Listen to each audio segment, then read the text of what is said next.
আসসালামু আলাইকুম। অবশেষে বাংলাদেশ ম্যাচটা উইন করলো। আজকেও ভাবছিলাম যে আজকে এই ম্যাচটা হয়তোবা মানে হেরে যাবো আর কি।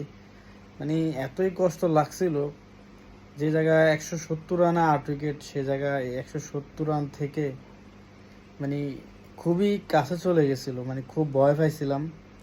তো যাক, আল্লাহকে আল্লাহর কাছে অশেষ শুকরিয়া আদায় করি যে আল্লাহ আজকে এই ম্যাচটা আমাদেরকে উইন করাইছে।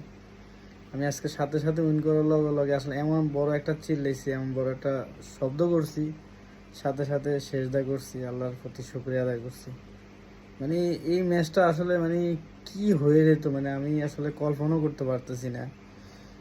যে জায়গাতে এতগুলো উইকেট পড়ে গেছে, তানভীর ইসলাম খুবই চমৎকার বল করছে। আমি মনে করি যে তানভীর ইসলামের কারণে আজকে বাংলাদেশ ম্যাচটা জিততে পারছে।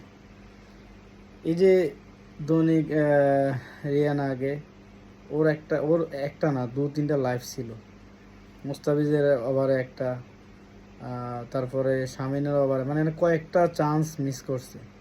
একটা টাইম মনে হয়েছিল যে জাকির আলীর কারণে ম্যাচটা মনে হয় আমরা হেরিয়ে যাব।